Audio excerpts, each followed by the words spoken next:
No, I listen to it all the time. I tell all my friends to smack it raw.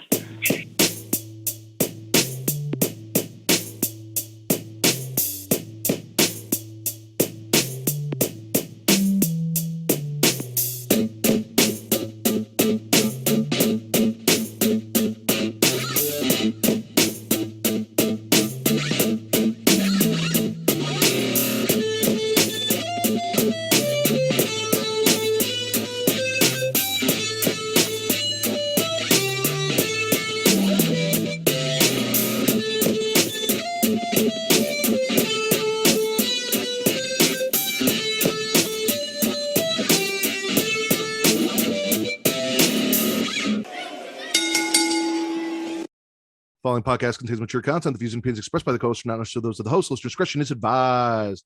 Ladies and gentlemen, welcome to the Smackin' Raw podcast episode 221.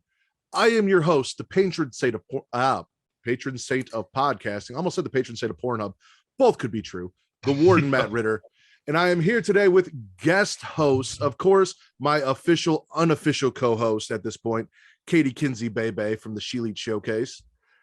And we brought Powerbomb Jutsu with us. We've got Daryl and Dom. Guys, how's it going? Pretty good. How about yourself? Pretty good. So you guys excited to make your Pornhub debut tonight? That's not my first time on Pornhub, but different story. If you want to, I was going to say, if you want to plug that video later and let them know where they can go after they listen to this, you can do that. That's up to you. I'm joking. So normally kick it off with a little news and rumors. Not a whole lot here. A few things I want to talk about, but also we ask you guys to go, as always, support Young Kings Wrestling and check out those NWO style Black Lives Matter t-shirts. It is my pin tweet at Matt Ritter. That's at MATTRIDDER. The link is for What a Maneuver, and all of the money that is made from those Black Lives Matter t-shirts is donated directly into funds that support families who have lost loved ones to police brutality and other racial injustices. So we 100% support our guys over there and that idea. So if you guys can, please go donate to that and get yourself a badass shirt to go along with it. And also, they've got pink versions, which is for Breast Cancer Awareness Month.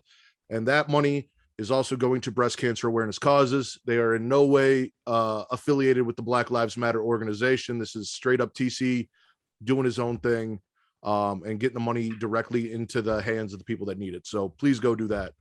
I didn't get to hear it as we talked about, but I know most recently on your episode, you guys talked about Lince Dorado and how Izzy's dad was about to catch some hands for running his mouth and then punked out like a little bitch, issued a Twitter apology, never showed up.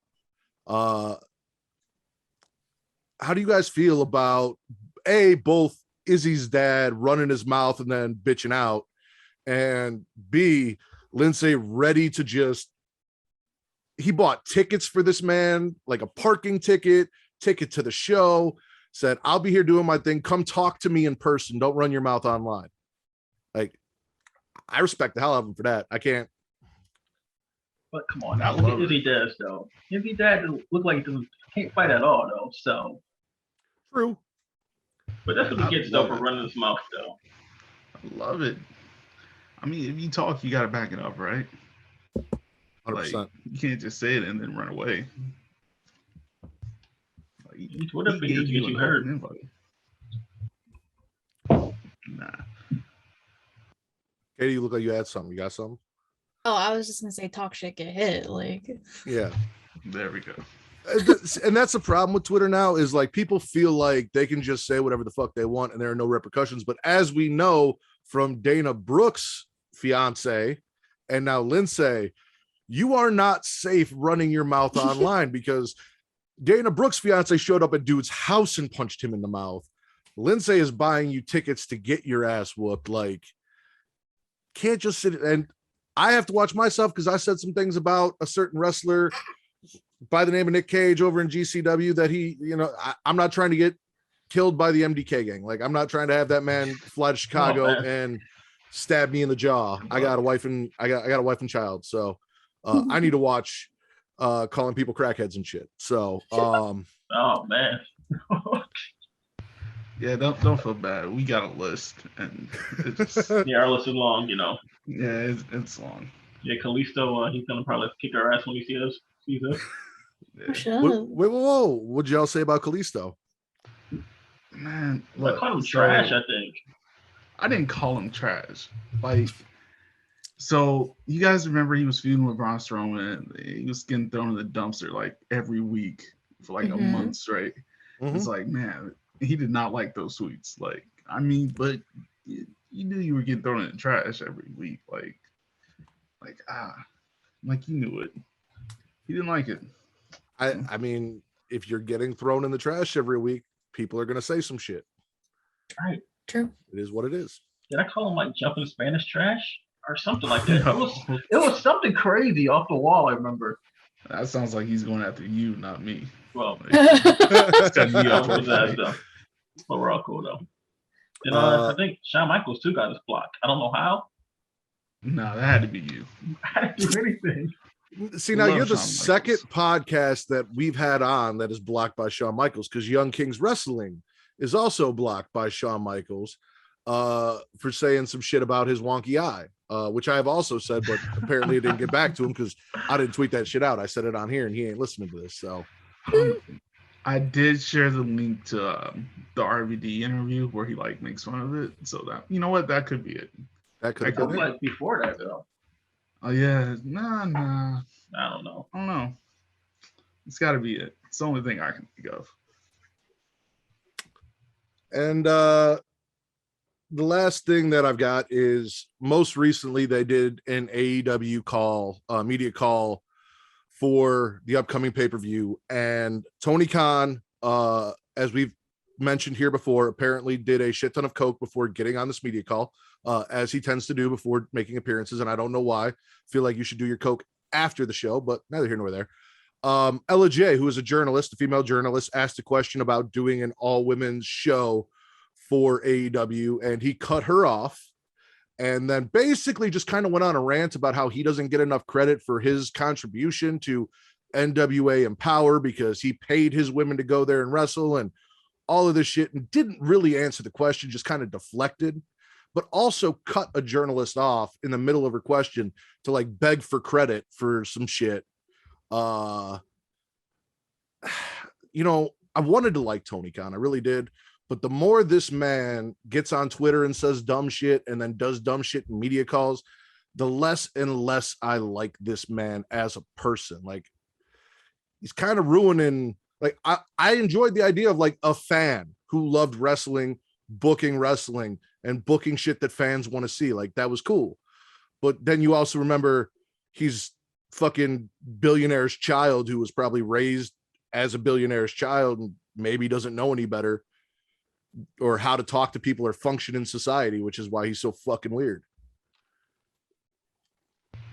Yeah, you know what? I'm gonna side like right with you because I don't know. I used to think Tony Khan was a pretty cool guy, and then he started showing up on TV all the time, at least with Impact and doing little promos. And I thought that was like the dry run. It's like, oh, okay, this is what Tony Khan's gonna be. And then he just kept adding more and more and more. And it's like, all right, like, please just stop talking. I thought you were like gonna be off to the side, not gonna be part of the show or anything like that. But it's like, I can't take it anymore. And no, his promos were ass. And I mean, he seemed geeked up in more ways than one. Every time he grabbed the mic and got out there and said some dumb shit. So yeah, that's true. Dom, He's thoughts? just a coked up fan. Just a coked up fan who likes wrestling. That's what it is. Katie, do you have any thoughts on Tony Khan and his treatment of the women's division and him cutting off a female journalist in the middle of her question? Because I know you guys didn't talk about it Thursday. Well, yeah, because it happened today. No, it was yesterday. No. I don't think you Was guys it yesterday? Yeah, I believe it was yesterday or Wednesday, actually. Oh, I think I saw everything about it like this morning when I woke up. That's why. See, that's the thing. I'm always the guinea pig show, so I never get like the actual scoop of anything good until after the fact. So I have to wait until next week to fucking go off on my show. But no, that's asinine. All Tony Khan did for Empower was send 3 of his women to the show that's on him. He could have sent more if he really wanted AEW to have a presence there. Don't fucking call off a journalist, especially a female journalist who was a part of the PWI like process of the women's 150. Fuck off. I hate that. Just being a woman in this industry is fucking awful in every sense of the word. It's terrible. Like, we have to do so much more to get our name out there and prove that we're actual journalists or whatever, and then shit like that happens. It's fucking awful. I hate it. Yeah, and you know what? I'm gonna add to it. Not just proving you're a journalist, but even on the wrestling side. Yep. Lady Frost did an interview with Jade Chung. She has a podcast. She did an interview with her. She mentioned how her first appearance on TV, she was basically her husband's manager, and she kind of blew up from there. That's what people remember her as, and that's been a couple years now. She's been like working hard, and people still, they remember her more for that than actually wrestling.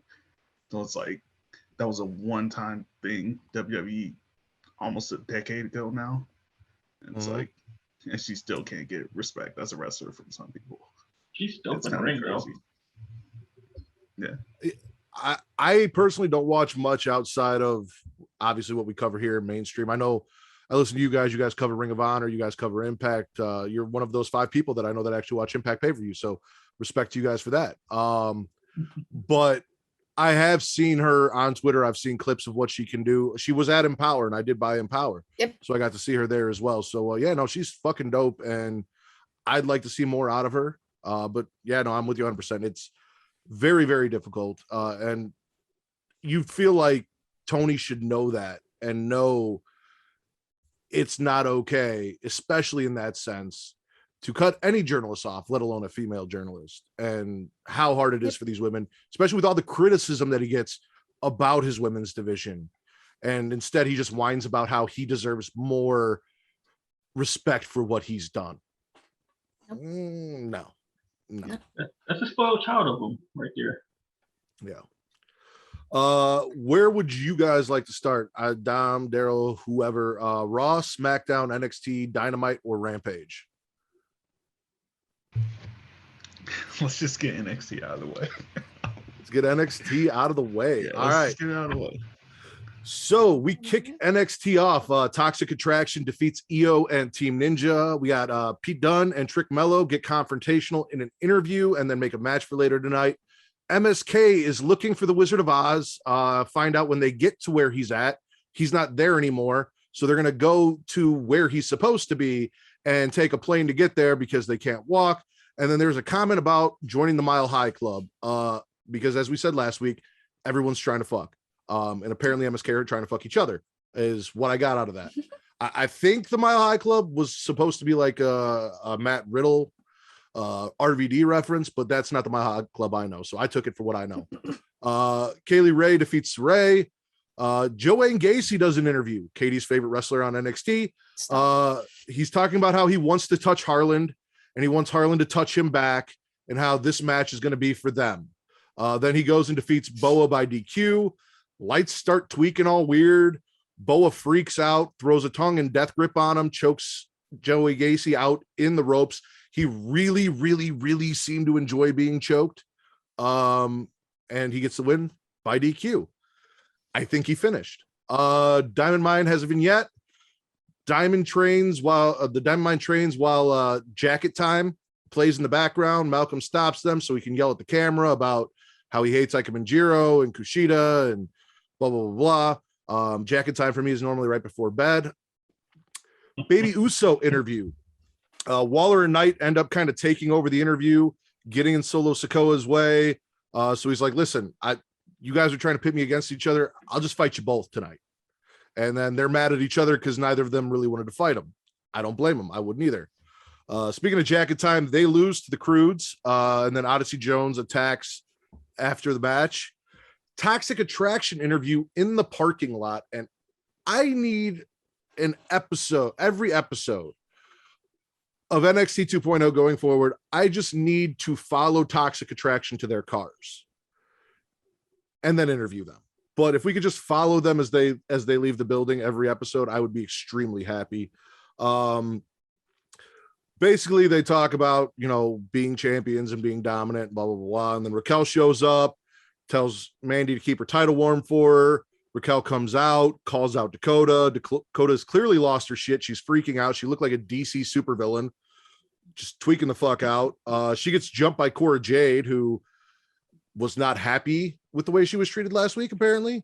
And then Raquel is not happy that Cora Jade stuck her nose in her business and said, listen, you can have what's left of her when I get done. And Cora's like, okay, can we be friends? And Raquel just kind of told her, keep your hands to yourself. We're not about that shit.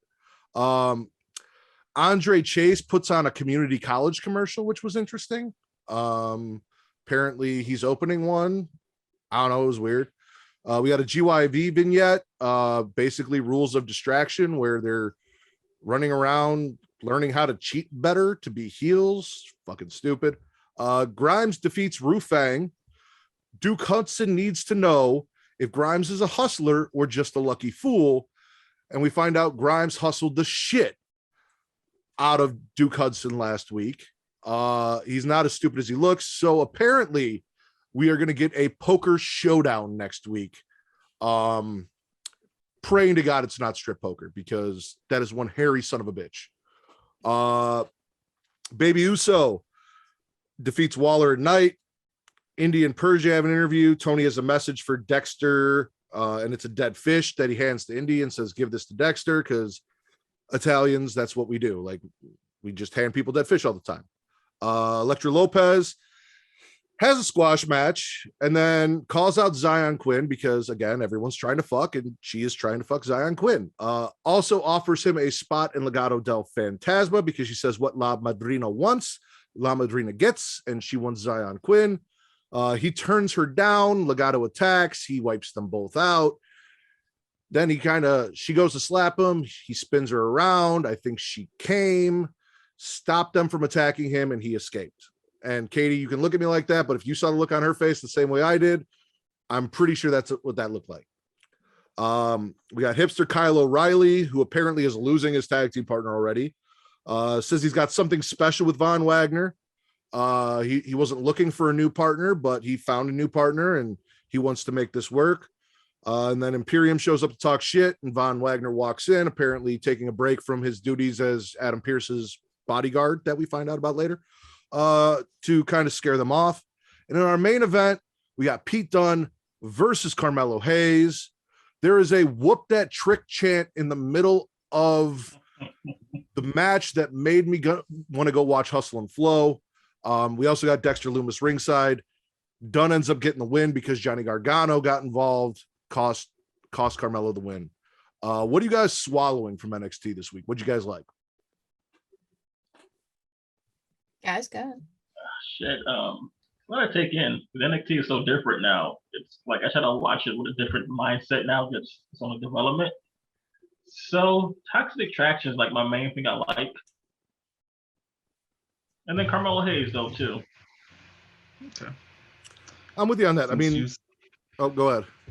No, go ahead. I was just going to say, Toxic Attraction had that 6-woman tag team match in the beginning of the night, getting the win over EO and Team Ninja.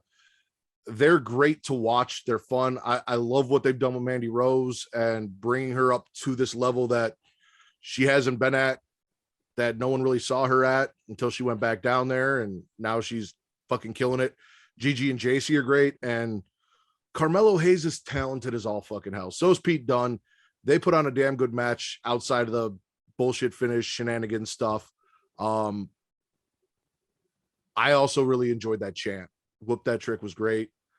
I hope that becomes a thing every week. So what do you got, Daryl?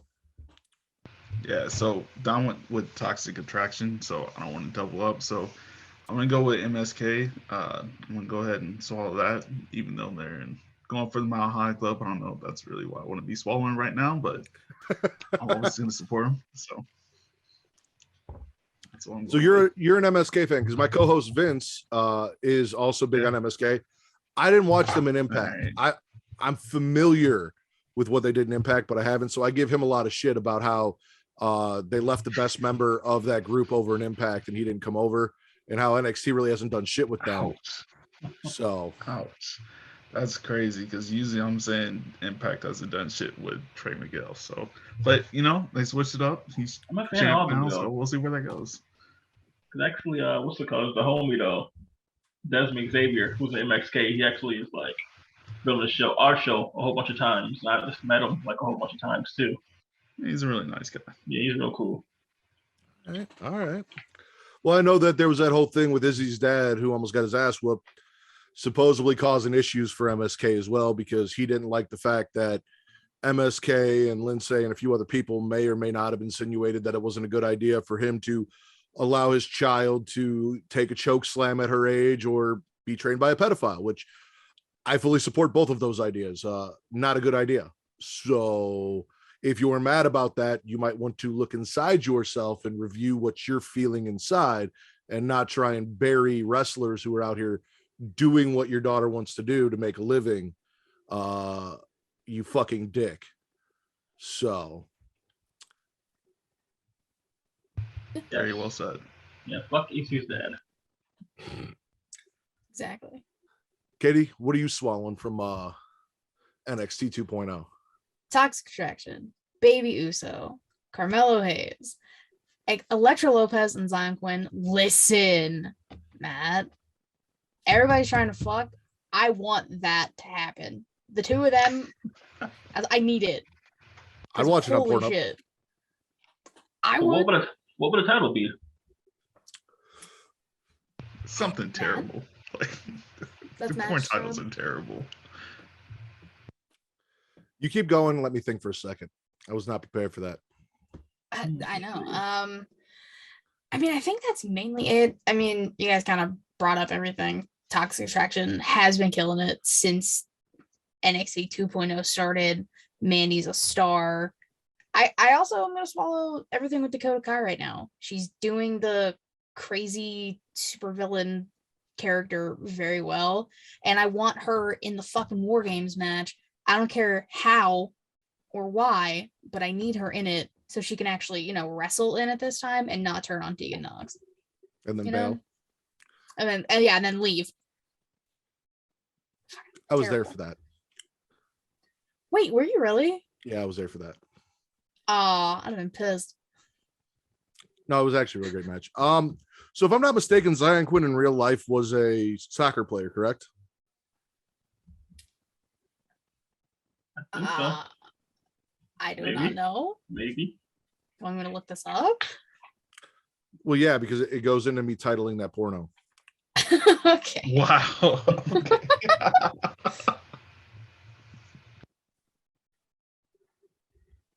He was a rugby player.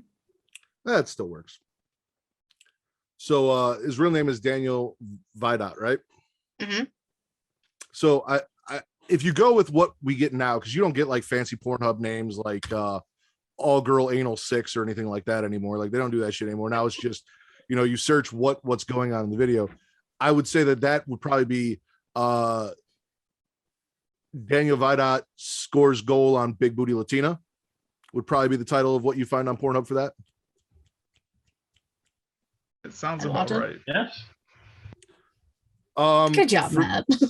Well, thank you. I'm with you guys on all that. I love Tony D. I joke about, all that dumb shit with the fish head and everything like that. But as an Italian, I kind of love what this man does. It cracks me up. He's from Chicago. Him delivering the fish head like this is fucking Godfather. It cracks me up. Also, I really love Dexter Lumis too. So the idea of those two getting into a feud once Dexter and Johnny figure out what the fuck's going on with Carmelo and Trick, like I'm good with that too. So I need Dexter to do more shit. So I'm good with that. Are we spitting anything from NXT this week? I'll say it. Kyle O'Reilly. I think Kyle O'Reilly's a great wrestler, but man, it's just not. This isn't doing anything for me. Like, I don't know what the deal is. Like you said, hipster Kyle O'Reilly. Like I don't know. Like, what's the deal here? Yeah, same here.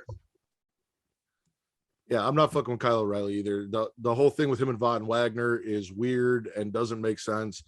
Them changing Kyle O'Reilly, and I don't know if it was Kyle's idea, if he's like, this is who I am in real life, let me be me. If that is, you need to keep that off my fucking TV because it's terrible and I don't want to see that. Like, keep that to yourself and let them give you something. That's one of the rare cases I'm going to say that, because it's been ass. And then Von Wagner isn't doing it for me either. Like, I don't know what they saw in this guy, why they put him in that fatal 5-way #1 contender match. Like, I don't see it in him. I saw somebody call him Good Kali earlier on Twitter. I saw that too. Instead of Great Kali. Looks like a gargoyle. Yeah. Oh. So Or Goldar from Power Rangers. That's who he looks like. yes. So yeah, no, I'm not feeling that shit at all. And then Andre Chase isn't doing it for me. This whole community college teaching lessons. Like I said before, we've seen it with Matt Stryker. We've seen it with kind of Gulak with his PowerPoint thing, which I actually enjoyed more than I enjoy this. Like, that was actually kind of fun. I don't think this is going to get over. I don't think it's going to go anywhere. And also with Chris Nowinski too. Remember him? Yep. Yep. Mr. Harvard, Chris Nowinski. So I'm spitting that as well. And I don't think anything else really. Like, I've been really enjoying NXT 2.0, so I don't have a whole lot of complaints about it. Overall, are we spitting or swallowing NXT 2.0? Swallow. Yeah, I guess we'll swallow. Gargle. You're gonna gargle NXT? Yeah. I'm still not sold on it. I gotta watch more. Well, we didn't get the big bad booty breaker this week either, and that was a little that made me sad because he was off in NXT UK. He did a little side vignette about him being over in NXT UK, but he wasn't on our screens this week. So you gotta do like a science project, like how Steiner had this math. You gotta do like a whole science thing. Yeah, okay, yeah. Science. It's funny that Scott Steiner had his Steiner math promo, but Rick Steiner actually teaches math in real life. Wait, really? Yeah, Cool. Rick Steiner is a math teacher, and Scott Steiner owns like a food chain somewhere. Shoney's. Yeah, Shoney's. There you go. That's the Shoney's. Yep. Where do you guys want to go next? Dynamite, Raw, SmackDown, Rampage. No, Raw. Raw? Get out the way. All right. We kick it off. KO is basically, he starts with Big E, but he's basically just running around begging people to believe him and like him and trust him. He's like, I know I'm a shitty person, but like, please just believe that I didn't mean to do it. And please like me. This is not going to go well for him later. We've got a Seth Rollins promo. He comes out, debates KO's morals, lists all the people that KO betrayed. KO chases Rollins around the ring until he runs away. Then again, begging Rey Mysterio to believe he's a good person. He begs R-Truth, and then R-Truth lists all of the insane shit that he believes in, like flat earth and reptile people and just all sorts of fun, crazy shit. We got Riddle, who won't shut the fuck up and then gets Randy in trouble with the Street Profits. And if you are not familiar, if you are new listener from Powerbomb Jutsu or don't know, as Matt Ritter, I absolutely hate Matt Riddle with a fucking passion. Everything about him and RK Bro. So that's going to be a spit. But he's got Randy talking shit about the Street Profits. They come up, they hear it, they're not happy. So then we get can they coexist? The regular WWE trope. It's RK Blows and Street Profits losing to AJ Omos and Rudolph. Our newly dubbed Luke and Yoda, Ray and Dom, talk to Adam Pearce backstage, or talk to Adam Pearce out in the ring. Adam babbles about how important Survivor Series is and how he wants Raw to win, which doesn't make any fucking sense because you work for both shows, but okay, whatever. Then he tells Dom, listen, everyone on the show is a champion except for you, so you've got to qualify. You can be on the team as long as you can beat this man. And then he leaves, and out comes our former almighty WWE champion, Bobby Lashley, who beats the living dog shit out of Dominic. Yeah. And Ray just sat there and watched it. And still the worst father in history. Goku is.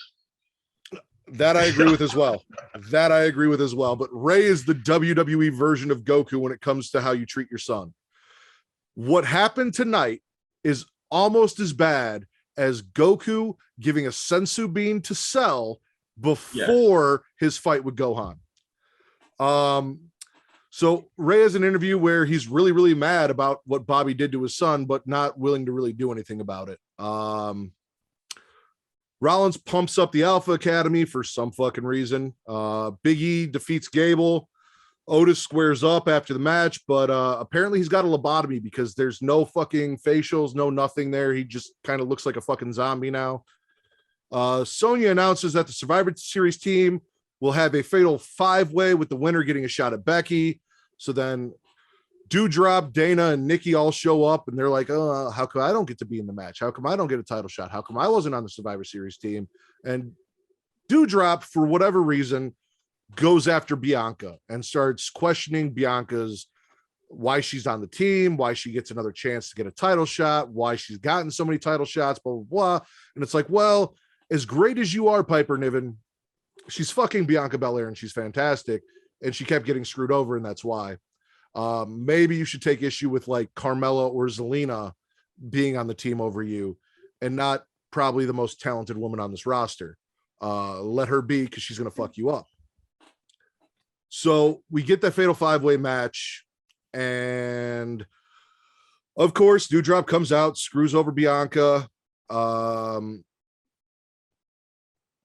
Liv gets the win, which is great because they're maybe finally going to do something with Liv Morgan and push her. I know I've heard people talk about how before Becky left, Becky said that when she comes back, Liv will be a champion. Maybe this is that, maybe not, who knows, but I don't need to see another fucking Liv Morgan character change. We also got 24/7 title shenanigans. We had a match between we had a 24 title match, or 24/7 title match.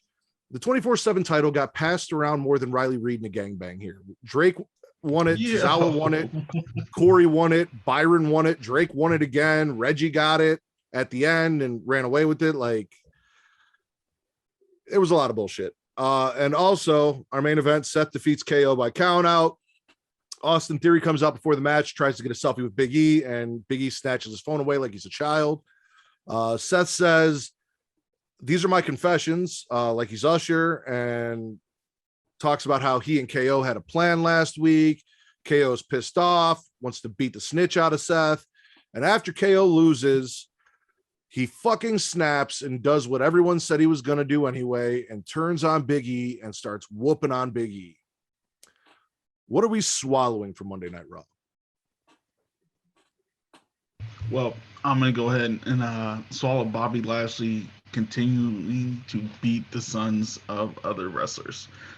First Goldberg, now Rey Mysterio. Who's next? Watch your kids. That's all I got to say. I'm with you on that 100%. If that's Bobby's new thing, is just beating people's offspring, I'm all for it, especially because those kids need to learn not to step to Bobby Lashley. Goldberg's kid fucked up big time. Dom could have easily just said, you know what? Here, spot's yours. Take the count out. Yep. Take the count out. It's not he went in there, got his ass fucked up. Yes. Dom got to show heart, man.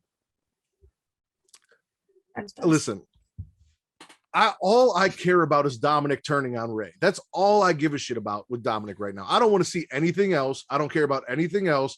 I need that man to change his name to Guerrero, turn on Ray, admit that Eddie was his real father, rip that mask off Ray's face, and I need that blood feud. That is all I care about. Like him wearing Ray like Yoda as a backpack, coming down to the ring and being happy and fun. Like, I don't give a fuck about that. I don't want to see that shit. If you guys won the tag team titles together, cool.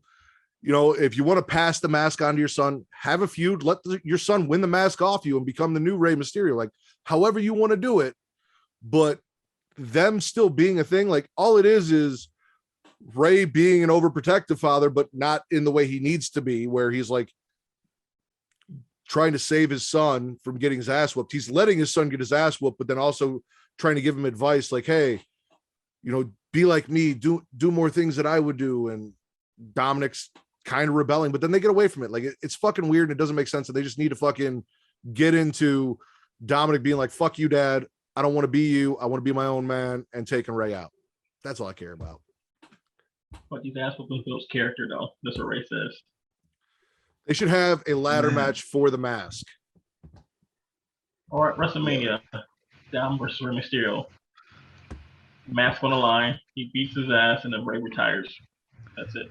There you go. Look, this feud sounds great and all, but at the end of it, what do you want to see Dominic Mysterio do?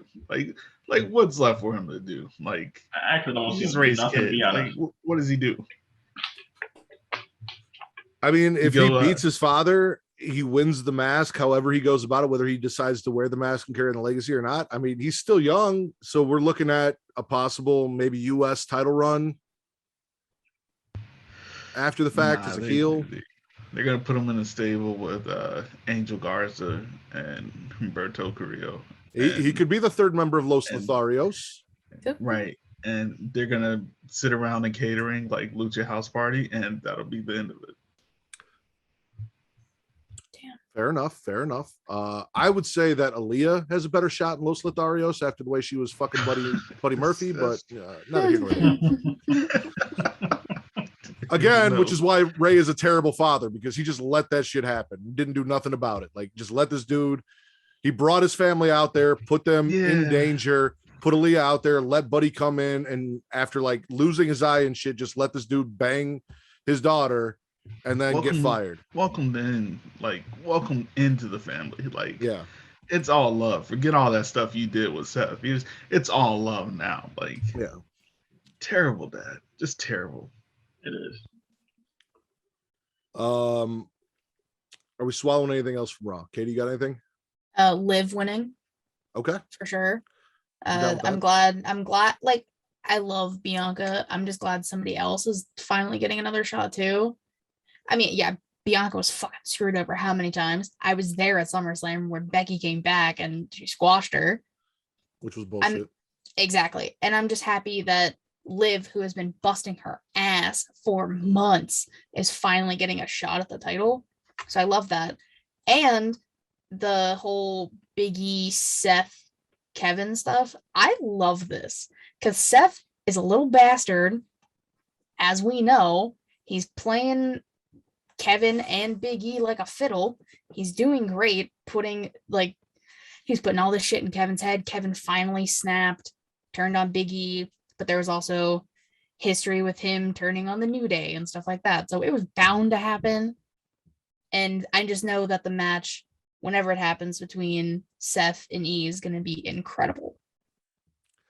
And I'm hoping that we get KO versus Big E first, because KO is a former Universal Champion, former NXT Champion. It's a very credible win for Big E to add to his accolades as WWE Champion, because I want to see Big E do big things, get big wins, and have a meaningful title run. I don't want to see them just put it on him and then take it off him and throw it on Seth. His first big feud after Bobby. So let's do more of that. I agree. What are we spitting from Monday Night Raw? I'm spitting 20. Yeah, Becky Lynch. And 24/7 shit. I'm so tired of that. The gangbang? You weren't feeling the 24/7 gangbang? Yeah, I'm tired of it. There's too much gangbanging going on. I'm with you. Like, I didn't need to see Byron Saxton win a fucking title. Like, Corey was kind of cool, but I didn't need to see that shit. Reggie ended up with the belt at the end, so it was basically like a championship scramble. It didn't, I don't know. If it's a 24/7 title, why are we having matches on Raw on business hours? Why is it only defended on business hours if it's fucking 24/7? Like, I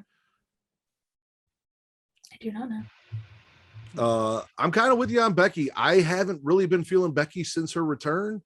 I know that her whole aesthetic now is just like how she does her hair and what she wears, more so than promos or being Becky.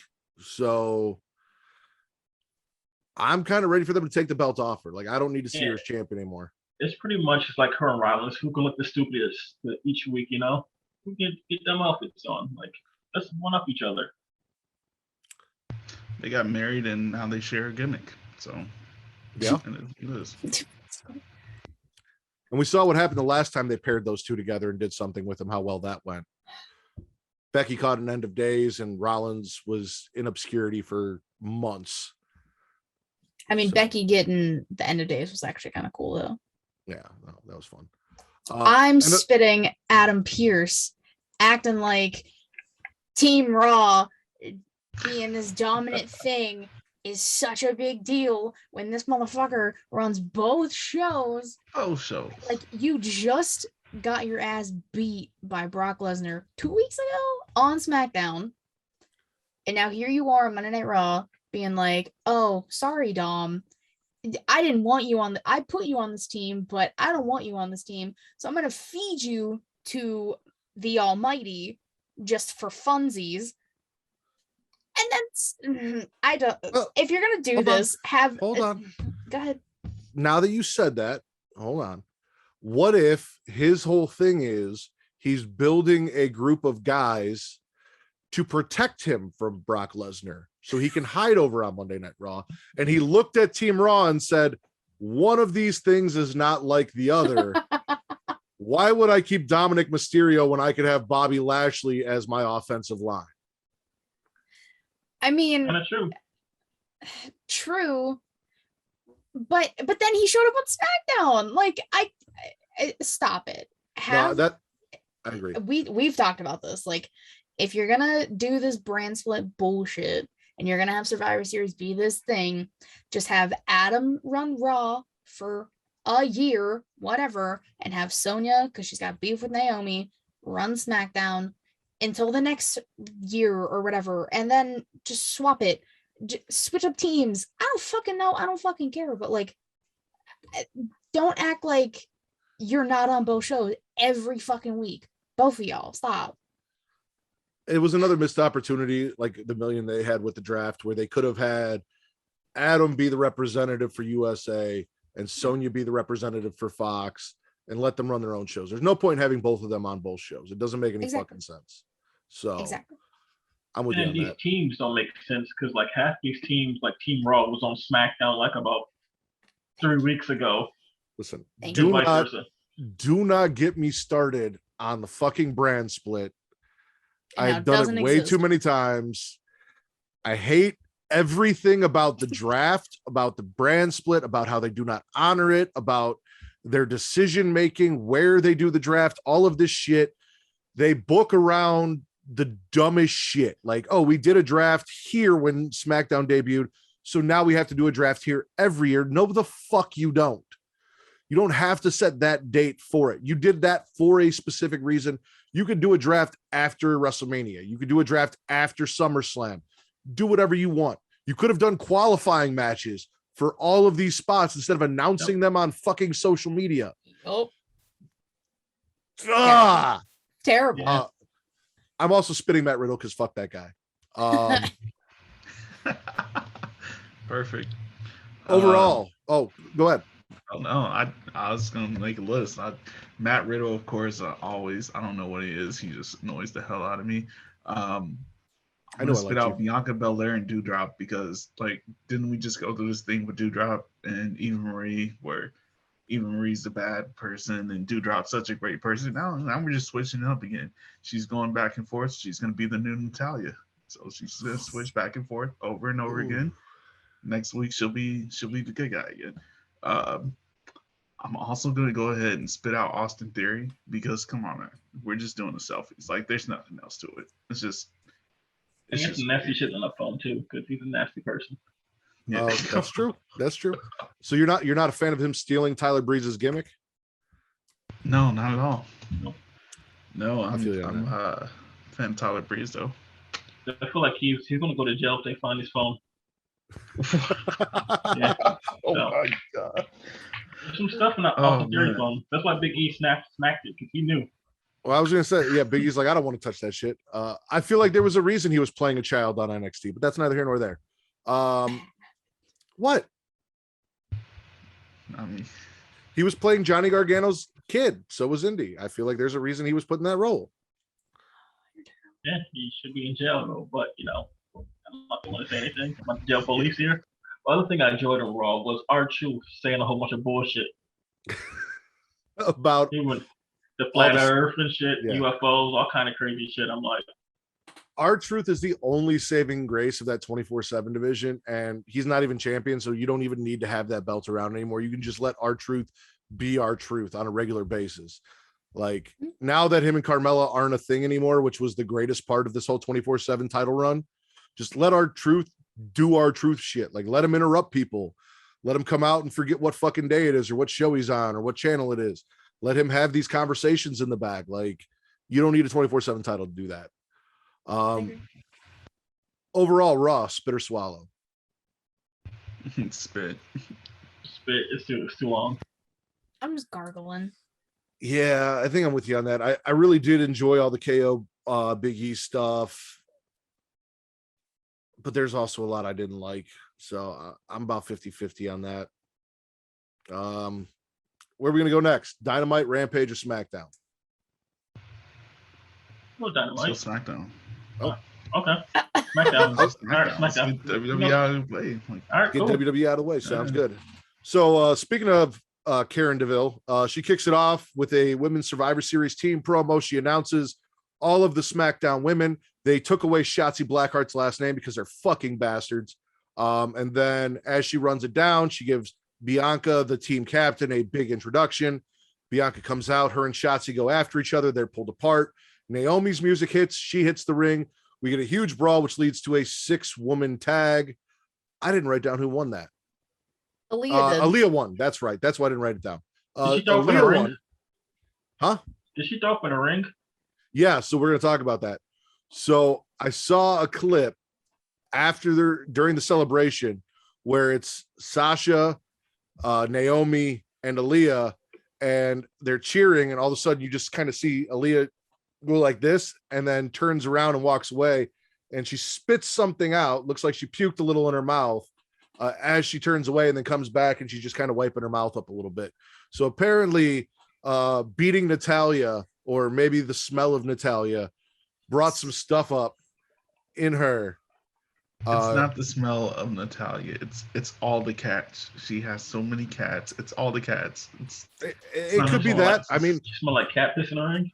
I was gonna say it's a well-known fact that Natalya does not wear underwear underneath her clothes, and it was a very intense buddy match. Oh yeah, 100%. And I'm not even making that up.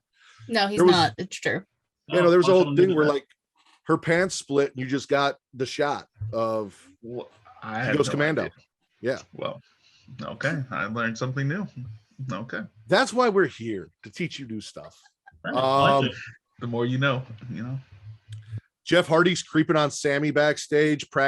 Sammy practices a motivational speech, and then when he's like, all right, well, what'd you think? He's like, oh, it sucked. So then Sammy gets mad and goes to Adam Pearce, who has Von Wagner just hanging out with him in his office for no fucking reason, not saying anything, just standing there. And he's like, listen, I want Jeff Hardy off the team, and blah, blah, blah. And he's like, you know what? I was just talking about weak links. So what we're going to do is you versus Jeff, and whoever loses is off the team. Get rid of those weak links, which pissed Sammy off. We also got a Alia interview. Sonya interrupts, asks Alia how long she's known Naomi. Before she actually goes, actually, you know what? Never mind. Bad news. You're not on the team anymore. And then before Alia can say anything, she's like, oh, hold on. I got a phone call, and bails. So I don't know if she was insinuating that Naomi got her kicked off, or if she got kicked off because of Naomi, because obviously Sasha's not getting kicked off, but I don't know who's taking Alia's place now. I was hoping Tony Storm, but it looks like Tony Storm might have better shit to do, so we'll see. We got a Roman interview. Basically says Kayla wants to fuck Paul Heyman, and then hands the interview off to Paul. Paul tells us that in this match, if Roman loses, he will bend the knee. If Xavier loses, he will bend the knee, and if Roman refuses to bend the knee, they can strip the title from him and he'll leave SmackDown, blah, blah, blah. Then we got Shinsuke Bugamora defeating Los Lotharios, right? They won that match? Yeah. Yeah, I thought so. No. Los Lotharios won. Yes. I do that all the fucking time. Los Lotharios defeat Boogamora, which is what I'm going to call them now because I don't want to say Boogs and fucking Shinsuke Nakamura. That's a lot. We got a Charlotte promo. She calls Becky face, does this really terrible fucking uh-oh thing with the crowd where she's trying to get the fans to say uh-oh with her and lists all these things about Becky and then goes, uh-oh. Tony interrupts, thank God, comes out, basically calls Charlotte on her shit, says, say what you want about Becky. She defended her title. When was the last time you defended your title? How about you defend it tonight against me? And Charlotte's just like, no. And then bails.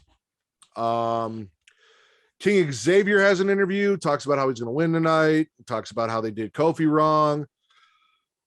Ricochet steals Alia from Ali. So Alia's feeling down on herself. You know, she got this big win, but she got kicked off the Survivor Series team.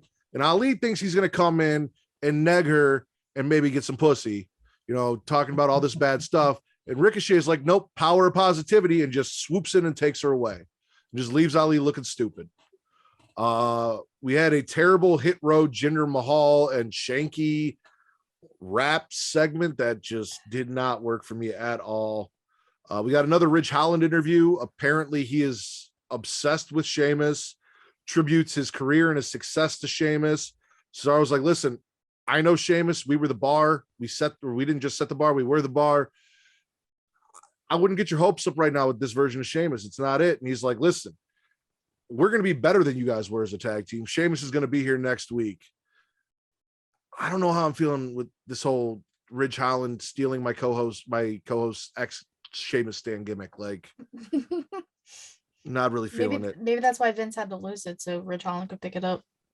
Yeah, that could be. And then in our main event, Xavier Woods wins by DQ, which means that Roman should have bent the knee because Xavier Woods won the match. And he does bend the knee, but as he bends the knee, the Usos then crown him with Woods' crown and dub him king. So now he is the tribal chief and tribal king, I suppose. What are we swallowing from SmackDown? I was gonna let them go. I was gonna let them go first. I don't think Dom's swallowing anything from SmackDown. Yes. That fell asleep during SmackDown. Wow. Damn. Cold-blooded. I woke up to Roman Reigns with a crown on his head. That's the only thing I remember. So And you missed the entirety of the show. I'm like, what the fuck happened? Why got a crown? And I'm like, okay, something must have happened. So I went on Twitter and seen what happened. So that's my moment. I'm going with Roman. Okay. Man, I watched the show and I'm not swallowing anything. So What? I usually like SmackDown. This week wasn't it. I'm not going to disagree with you on that. I mean, I'm going to swallow Shotzi every chance I get when she's on my screen. Shotzi Blackheart, nice. to be clear, I will swallow Shotzi Blackheart all day long. Man, Also, Tony interrupting Charlotte. I enjoyed that. I would love to see Tony versus Charlotte. I would love to see them actually fucking utilize Tony Storm on our TV. So I'm going to swallow that as well. What do you got, Katie? The Roman Xavier match. I'm just happy that Xavier's finally getting his time to shine. And that match was really good. And I knew there was going to be some bullshit ending because it's Roman and the Usos. Like, they were going to involve somehow. I knew that was going to happen. But I loved the match. Tony Storm, thick as ever. We love to fucking see it. Yes. And I'm hoping, since now that Alia is off the team, Xia Li joins. Why is that, Katie? Because I don't want Xia Li to just kick me in the face. It's not a lot I'm asking for. It's not. I have a weekly thirst tweet for Xia Li specifically. To kick you in the face, which we do not kink shame. So if being kicked in the face is your thing, more power to you. Only for her. Only for her. She can kick me in the face too. Her. You know, you want. Didn't you want Sonya to step on you at one point though? So this is kind of a thing. That's not. Whoa, no. That was before she became Karen and all that other shit. Let's calm down here. Put my shit on blast, Matt. Fuck you. It's all on Twitter. We've all seen it. Whatever. It 100% was on Twitter. I'm gonna swallow Ricochet as well because, like, listen, Ricochet doesn't have a lot of personality to show, or at least doesn't get to show the personality that he has. But I felt like he finally had a little bit of swag to him, and I'm almost 90% sure as he walked away with Alia, I heard him say, "Let me show you a magic trick," and then grabbed one of her fingers. So I'm about that. Like, I know how Ricochet gets down. Do your thing, bro. I always forget Ricochet still exists in the WWE. Until he shows up. Yeah, I'm like, oh shit, he's still here. Yeah. And we let go Keith Lee and Karrion Kross and kept Ricochet, who they're not using at all. All right. Listen, I didn't put it in my notes. Are we done with Swallows? We good on Swallows? Yeah, we're good. Okay. That's why I'm Storm. I am, yes, there you go. I am spitting Happy Corbin and Madcap Moss. I said I was not putting my notes. I'm not going to talk about what the fuck they did. This shit is terrible. And the fact that you let these two men get time on my TV every week and you could not figure out how to properly use Keith Lee, and you fucked up Karrion Kross the way you did. Not that Karrion Kross is anywhere near the wrestler that Keith Lee was, but at least he had an entertaining entrance and a gimmick, and that whole thing with Charlotte, and you just stripped all that away and then fired this man. And I got to watch fucking Riddick Moss tell terrible jokes every week like a fucking idiot and laugh. And Corbin, who has only been entertaining when he was a bum and broke, and we got to, enjoy his depression. Like, come on. These are I don't have facts. any arguments. Yeah. No. Sounds about right to me. But I did like despise Baron Happy Corbin. This whole Happy That was Corbin fun. thing, happy talk, all that shit, it's trash. It's Terrible. fucking terrible. It's garbage. It's terrible. And speaking of trash and terrible, the Hit Row Jinder Mahal rap battle segment Oh, yeah. thing that they did. I seen it on Twitter. That was That bad. hurt me. That hurt What the me a lot. fuck was that? I don't know. I like Jinder and Hit Row. I know a lot of people wouldn't have meant to liking Jinder, but I like Jinder, and PC will appreciate that. this is it's hard to watch Jinder lately. This is It is. terrible. And Listen, I didn't want to believe that they were not going to do Hit Row right on the main roster. I wanted to believe that Hit Row was going to be okay. And then they took away B-Fab, and Hit Row is not hitting. Like, Yep. I don't know what they did, what has exactly, I can't pinpoint what exactly has changed about them, but with even before B-Fab left, but at least with her there, like, they still kind of felt like Hit Row, like there was a little bit of hope. Once she was gone, just something about that group just doesn't fucking fit and feel right anymore. Yeah. Also, completely forgot until someone showed me today that she was the interviewer for Raw Underground that Shane used. I saw that and I was like, oh, holy shit. I completely forgot that existed. Yeah. Raw Underground was a thing. Yeah. Nice. Not really. Yeah. I think what happened with Hit Row was they made Top Dollar the leader now instead of Swerve. Yeah, that's a problem too. Like Top Dollar, he's cool, but he's not cool as Swerve Scott. And he's not a leader. Like, he's your enforcer. He's your big guy. Right. Like, Yep. he's the muscle. So, I hate his outfits. and that Jinder Shanky, that whole thing was trash. That was terrible. You hate his outfits, you said? Yes. Oh, you don't like his fits? Yeah, I like Top Dollar fits. You ever see my tweets? You always have the worst fits. That's me. All right. I was going to ask you, Sponsored by City Turns. who does the majority of the tweeting on the Powerbomb Jutsu? It If it's depends. super early in the morning, it's me. Or if it's super late at night, it's me. Like, and I do like long thread tweets, that's me. But it's mostly Dom. Okay. Yeah, so it's mostly me if I'm watching like Raw. I tweet halfway and I stop tweeting because I'm either done with the show or I'm not watching anymore. And I always do Rampage and NXT. I do. You wake up for Rampage. That's how you catch the end of SmackDown. That's when you wake up. For Yeah, pretty much. Okay. Yeah. Okay. Oh, and Impact is me, I guess, because nobody else watches that. And then You're like one of so, five and people. Five people. then there's like a random time, like it was like a pay-per-view, like a GCW event or something. We both tweet and then we pretty much almost get banned off on Twitter. Okay. Okay. I'm just trying to figure out which one of you guys I interact with the most, because I do interact with you guys, and that's kind of like you guys have been sharing our stuff. I've been sharing your stuff. We've interacted a little bit. And then I saw one of you posted something about how people need to let you come on their show. And I was like, well, I got the perfect show to bring them on. So That was me. Oh yeah, that's dumb because I'm antisocial. So you shot. Look at that. You shot your shot. Now here you are on Pornhub. Right. There we go. There you go. I'll tell my mom I made it a Pornhub. Tiana Trump coming for that #1 spot. Oh my god, I tweeted that on my personal account too. Like, what's Tiana Trump doing this weekend? She's gonna be watching the show. Overall, yes. Do we do? Yeah, SmackDown, spit or swallow. Unless you guys got more spits, but I feel like Charlotte. I'm spitting Charlotte. Oh, I was gonna spit Charlotte. I always spit Charlotte. So that promo was garbage, Matt. Regardless if I hate Charlotte as a person, because I kind of do, that promo was absolute trash. Tony saved it. I mean, how often do we see Charlotte have good promos? Like she had one. That one. You said that one, and just like nobody can remember. Yeah, I can't remember exactly. She's talking that some tells shit, you exactly how good she is. But she was talking some shit, though. I remember. That's it. So I remember.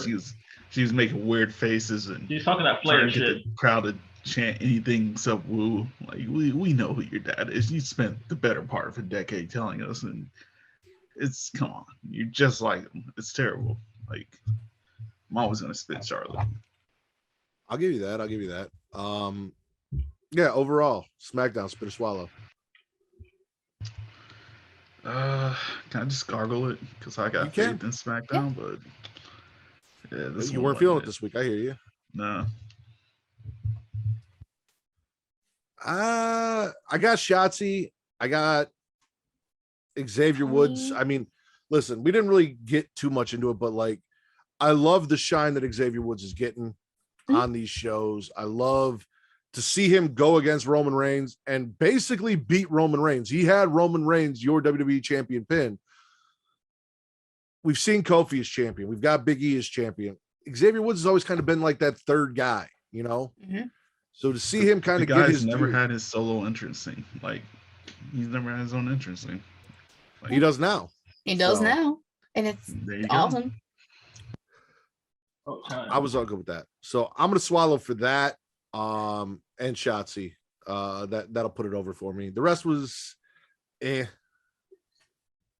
I'm gonna swallow mainly Roman, Xavier, Tony showing up. Yep. And also Alia getting her first win. Good for her. I mean, she didn't win anything in NXT, so like that's what I'm saying. She's doing something. She's doing something. This might legitimately be her first win. I think I'm gonna guard because I was asleep. I can't fault you for that either. You guys want to do Dynamite then Rampage? Yeah, let's go for it. All right. I know Katie likes to do Dynamite first because it's chronological. So just makes life easier. We kick it off. Opening match, like I said, I am not familiar with Chaos. I am not familiar with New Japan Pro Wrestling. I may or may not refer to it as IWC fan fiction that doesn't really exist.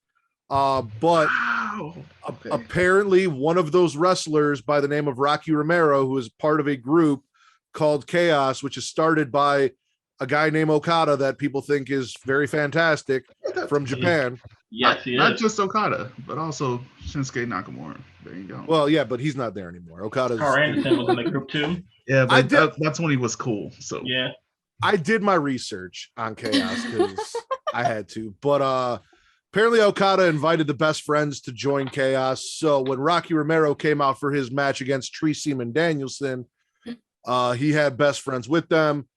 They put on a great opening match. Brian got the win. Inner Circle comes out. They get jumped on their way to the ring. American Top Team destroys the Inner Circle, puts Jericho through a table. They vow to win.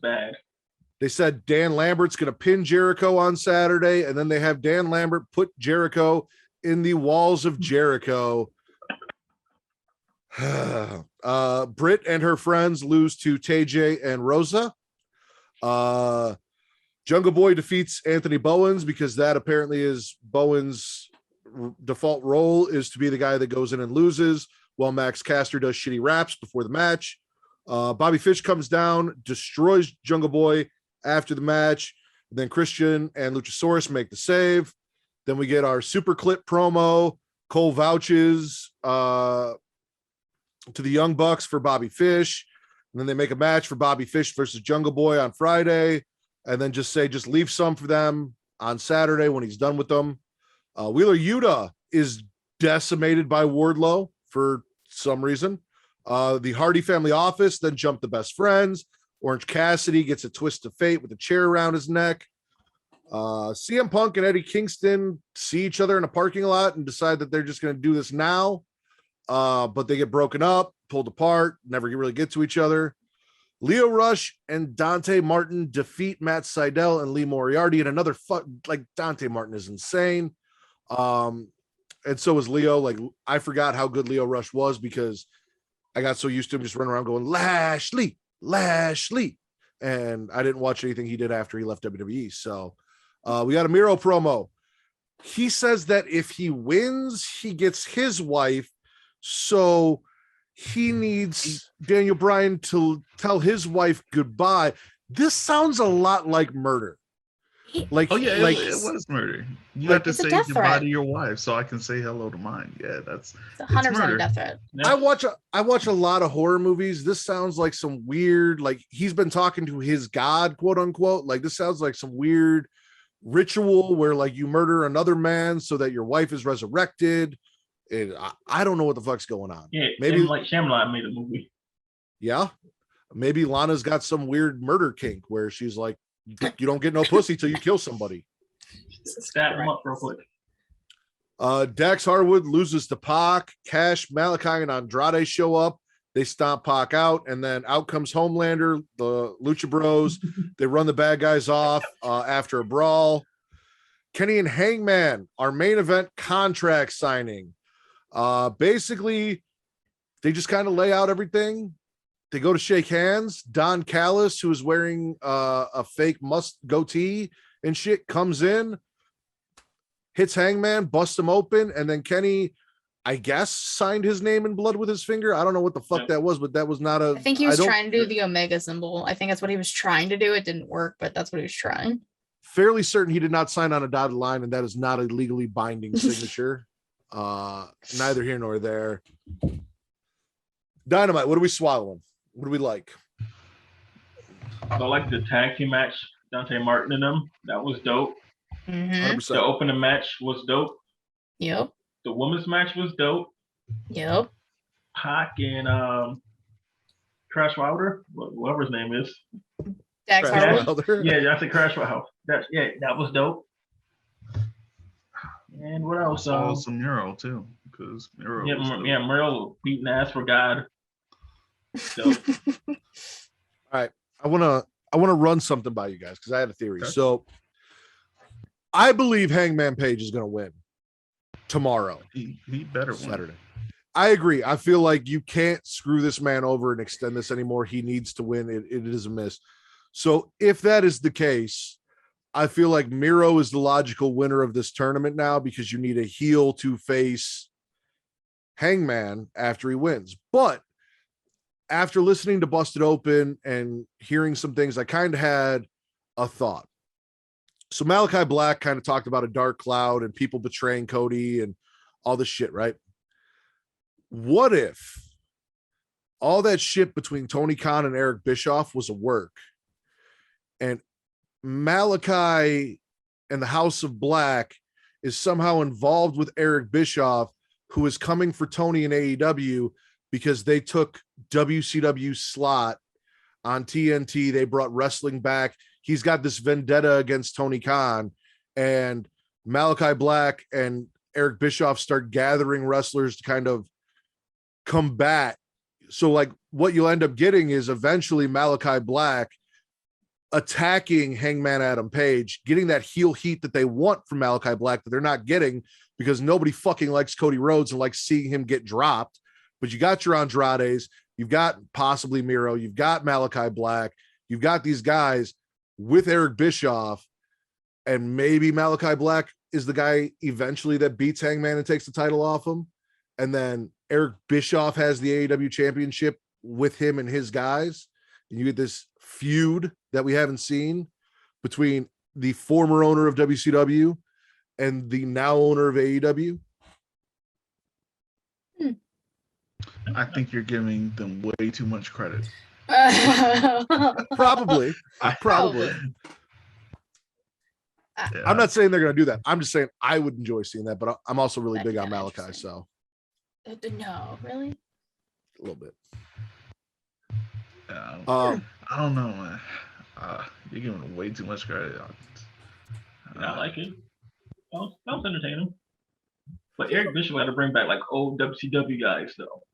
No, Yes, the only way the only way it works. That's the only way it can work. Like Jericho, prove it to who's Rey Mysterio gotta I saw come. what he did to TNA. No. Scott Steiner, they gotta bring him too with a gun. No. Kevin Nash was the only WCW guy with a losing record in TNA. We don't need this back. The Nasty Boys will be tag champs in a month. We don't need this. No. We're done. I'm talking more like when Ric Flair showed up and kind of took part ownership of WWF, and then Vince was all upset and wanted to destroy WWF because I want to see Eric Bischoff come in to quote unquote kill AEW, kill all of the AEW, the guys that everyone loves, these New Japan wrestlers that everyone like Kenny Omega, who they touted as the best wrestler, blah, blah, blah, blah, blah. Do kind of an invasion, but do it the right way with Eric Bischoff and his guys, and not fuck it up and have one side extremely overpowered and the other side clearly undervalued and going to lose the entire time. About WCW and WWF invasion in 2001. Yeah. But here's my thought on an AEW invasion. They could have had that with Impact, but they could have. And AEW guys don't lose to Impact guys unless you're Christian. Very true. True. So the Eric Bischoff invasion might work with the Ring of Honor guys coming in. Yeah. And then you think like Brian Cage, whose wife like outed that he's not happy. Like he could definitely be one of Eric Bischoff's guys. Yeah. She is talking that man out of multiple jobs. This is terrible. Like, she's talking him out of 2 companies. Like, she's a really nice person on Twitter. So, Are we swallowing anything else?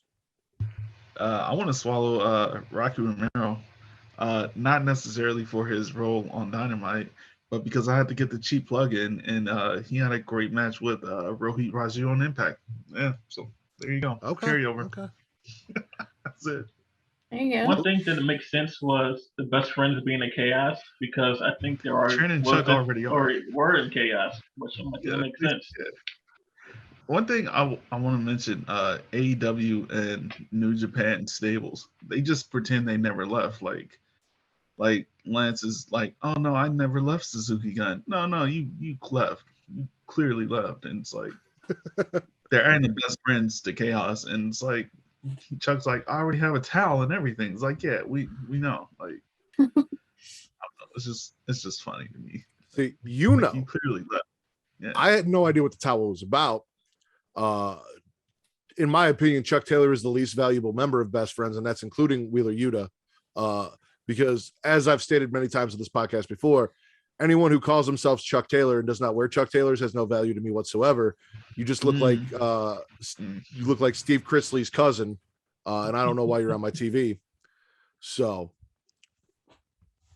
I am going to swallow this again. Britt and Jamie and Rebel versus TJ and Thunder Rosa. Love Thunder Rosa. Love Ty Conti. Anna Jay, I still don't know how I feel about her. Fair. As far as wrestling, Britt's fantastic. Jamie Hayter's fantastic. Rebel is Rebel. Yep. She's there. Rebel, yeah, she's okay. I remember she grabbed somebody's butt before. We took a picture, and one of our co-hosts, who's not on the show with us, she rubbed his butt in the picture. Oh. Yeah, she's a little handsy.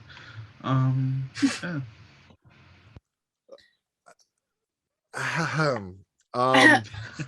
There's content for Pornhub right there. I have so many questions and he's not here to answer. So Yeah. maybe next time we have you guys on, you bring him on, and I will put in my notes, ask about the time Rebel grabbed your ass. Because now I've got questions. Also, yeah, Leo and Dante versus Seidel and Lee Moriarty. That was the first time I had seen Lee Moriarty wrestle. Because again, I refuse to watch YouTube shows, so I'm not watching AEW Dark or Dark Elevation. So that was cool. They put on a hell of a match. It was I'm really happy to see Leo again and kind of remember who the fuck Leo Rush is, because it's been a while for me. Yeah, Lee owed me a game of 21 because he said he's gonna beat me and B, who's are the co-hosts on the show, in a game of 21 in basketball. He owes the game. Okay. I must have tweeted him that. He still owes the game. Do you think you're gonna win? Yeah, because he doesn't play basketball. He's a rugby player. Okay. All right. And then obviously Malachi Black and Andrade showing up. I'm swallowing that as well. Yep. What are we spitting from Dynamite, if anything? Don Callis. Well, I'm gonna say Jericho and the whole American Top Team shit. That shit's so stupid, but it was funny watching Dan Lever's fucking slam him to the table. That was hilarious because I was like laughing, like, oh my god, I really did this. And then the brawl between Eddie Kingston and CM Punk. stole mine. Because there was one part I peeped. It was like fucking Ruby Soho holding fucking Eddie Kingston back, and I'm like, really? You can just push her off the side and just run and charge him. I don't know. Ruby Soho's got some strong legs. She's from Indiana. She had a power boost since shows in Indiana. That's exactly. Yeah, but that Eddie Kingston CM Punk, I hate the whole thing. Really? It's just stupid. Yeah, I hate it.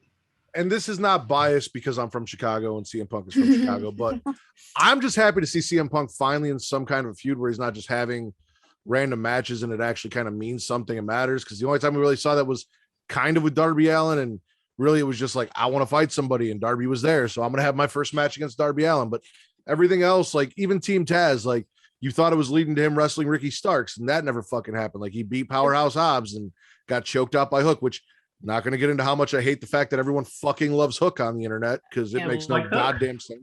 No, we what hate is there Hook. to like about? I'll back you up. What He's a is there to child. like about wrestling's Justin Bieber? Thank you. Wrestling. Oh man, He sent Bobby Lashley to straighten him out. Like, Yes. Hook right there. like, he Yeah, does nothing. honestly. Like there's no point to him at all. He's just there, and like Hook will put Bobby people love Lashley him. up. Like it's terrible. Get rid of him. What think is Hook he will doing? beat Bobby Has he ever Lashley had a up, though. match? Like, has he had a single match? No, he is No. not. Yet all these people are calling. See, and here's my other problem is you are not allowed to call yourself a hooker if you are not selling yourself on the street. All right. I don't There give you a go. fuck. But he's from the Red Hook section of Brooklyn. Doesn't matter. Yeah, I'm talking about his fans. They call themselves hookers. Apparently, you, sir, Dom, are a hooker. I'm on a hooker. You're a hooker. Yeah, no, Congratulations. you can't call yourself a hooker unless you're selling yourself on the street. And if you are selling yourself on the street, I'm gonna have you plug that at the end of the show. Let them know where they can find you, Right. what your Nope. rates are.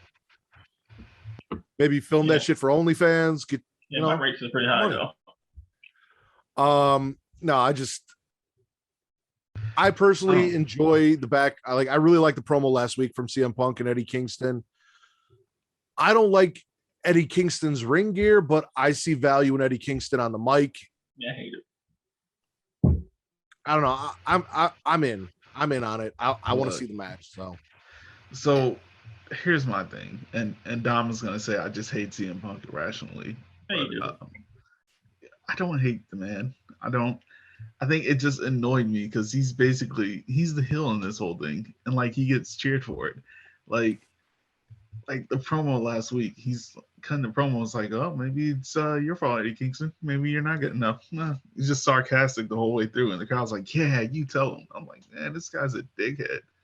Like he's a terrible person, and they're cheering him for it. I don't know. Maybe I do hate him on a personal level. I You do. don't know. That's the envy Talk to talking my to you. therapist about I that or feel like something. you definitely hate him on a personal level, because if you remember, this whole thing started because Eddie Kingston was throwing a tantrum that he lost a match that he thought he should have won, and then got in CM Punk's face during an interview because he thought CM Punk was laughing at him.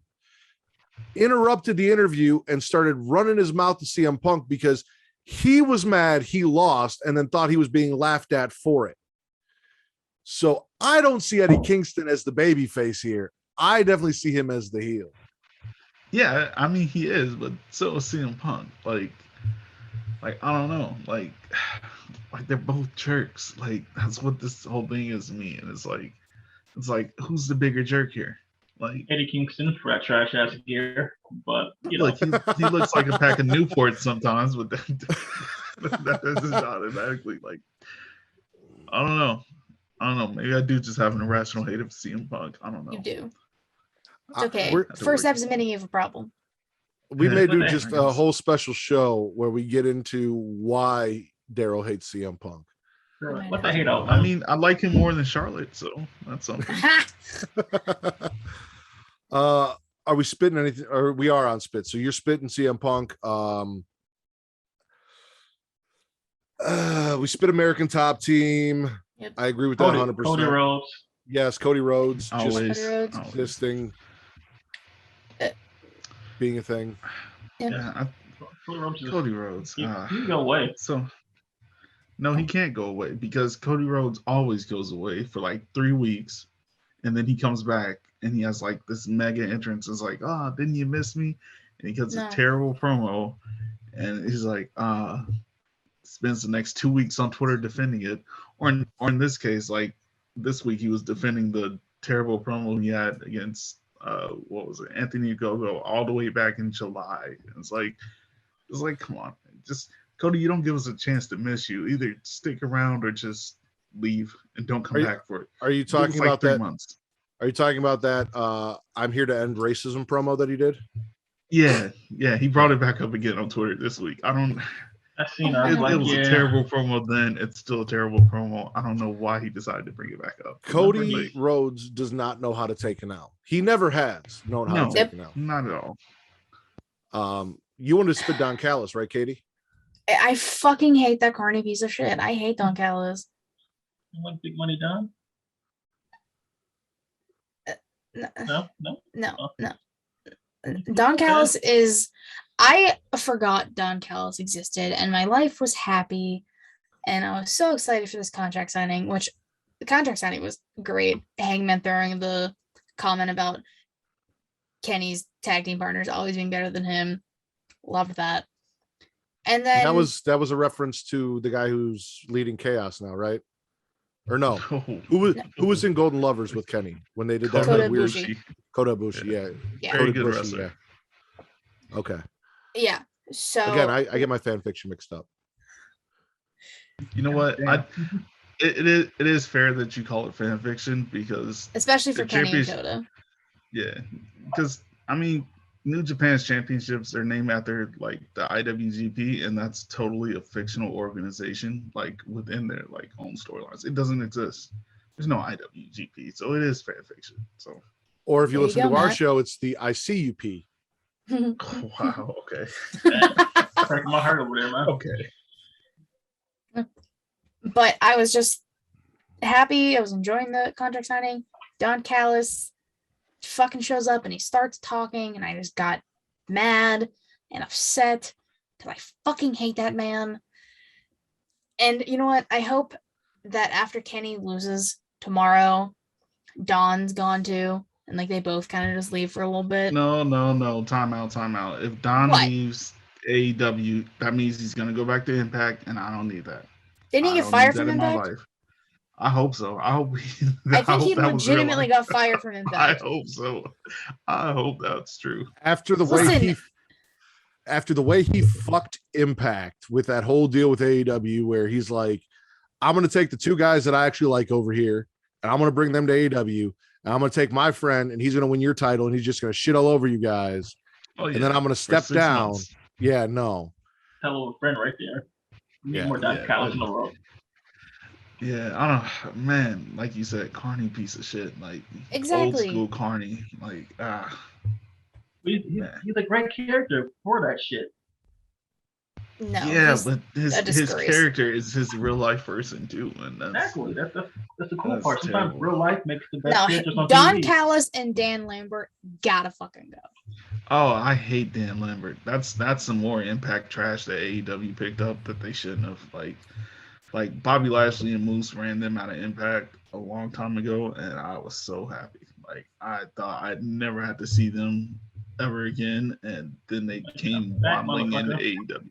Oh my god, I hate him, and it's terrible 1992 promos. Like, oh my god, like, Terrible.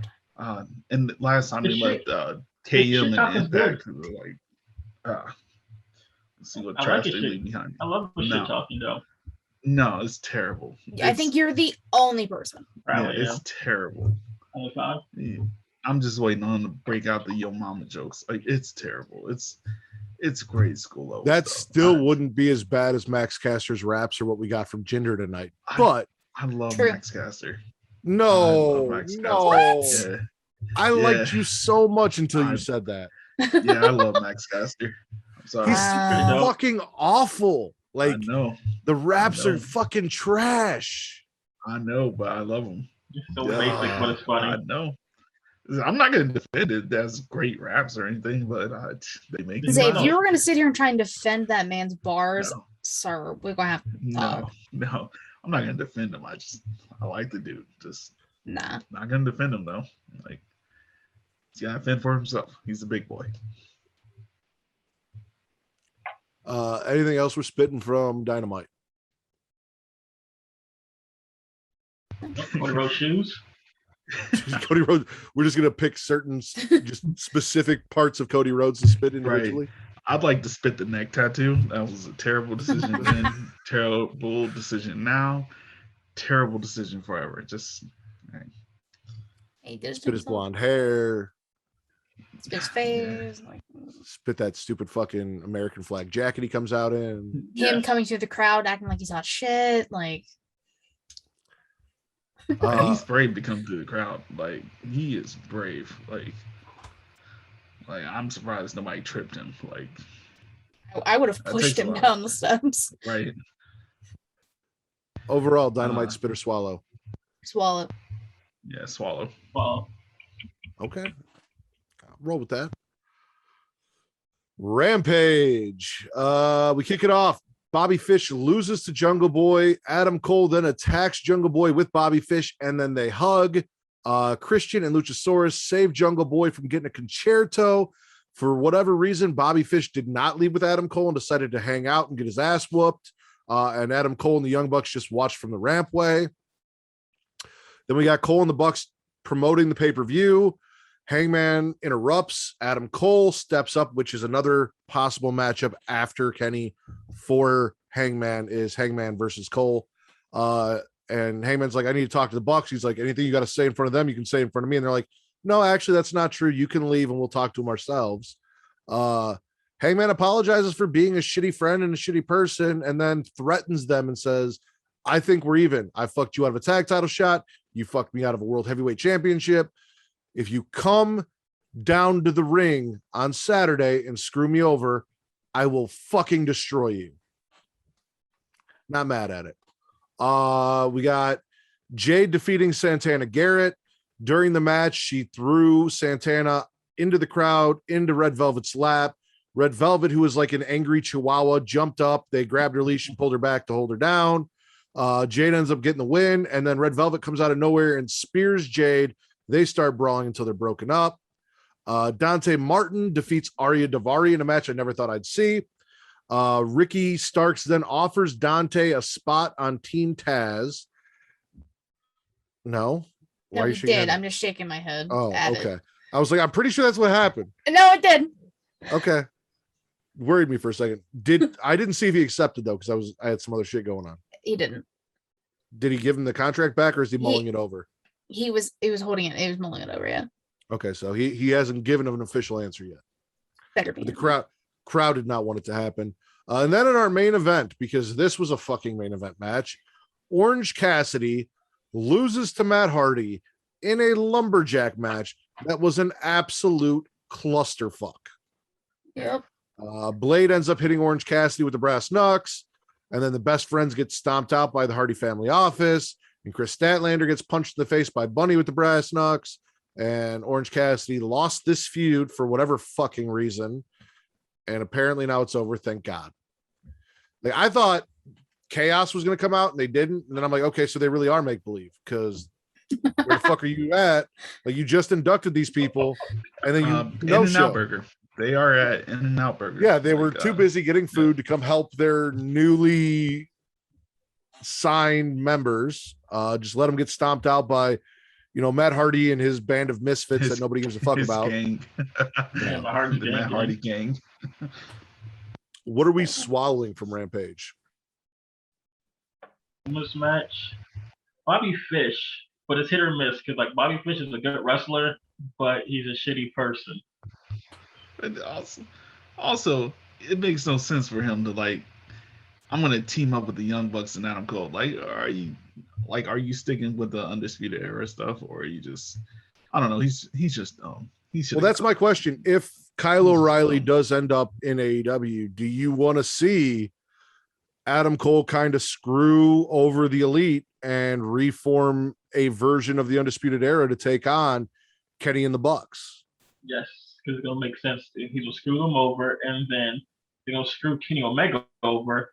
Cole is gonna come over to New Japan. It's gonna be the Golden Lovers versus the Undisputed Era, whatever they're gonna be called, and the Young Bucks. Here we go. But I don't know. Then teams are kind of lopsided. Like who did the Young Bucks get? Do they go get Gallows and Anderson to kiss their ass again for 6 months or what? Gonna get what's it called? Kevin Steen. Oh yeah, his contract is supposed to go soon, isn't it? Yeah. It was a Mount Rushmore, but then again, Adam Cole got to be over there with them. So Cole's been in too many fucking factions. He can't make up his mind. Everywhere. And then it's a hoe. Exactly. There you go. He's like Randy Orton. Just click to click. He was in a faction in Ring of Honor too. The Kingdom. Yes. Yep. What? I was surprised. That's all. Why? That I knew that? Yeah, that you knew that. It was Adam Cole, Maria, Mike Kanellis, and Matt Taven. Yep. That sounds terrible. Mm-hmm. Boom. No, it wasn't. I know shit. It was good. Very good. I know things, Matt. You do. It's because it's Adam Cole. Come on now. That's true. I don't know. I'd be down to see Kenny and the Bucks versus a Red Dragon and Adam Cole or whatever the fuck they end up calling themselves, if they call themselves anything. Undisputed Eon. There you go. I don't know how I feel about this whole Adam Cole being a ghost and coming back to life and like that whole weird shit. I'm not feeling. I do have a question though. I don't know about Bobby. Why is Bobby Fish a shitty person? Yeah, what did he do? Oh man. So Bobby Fish and Drake Younger, they're big on the whole QAnon thing. Okay. They go to rallies and things like that, and they do their thing, and they we don't have time. We don't have well, that makes a lot more sense. Yeah, no, I knew about Drake Younger and fuck that guy. I didn't know Bobby Fish was best with friends. Him. They are like best friends. I did not know that.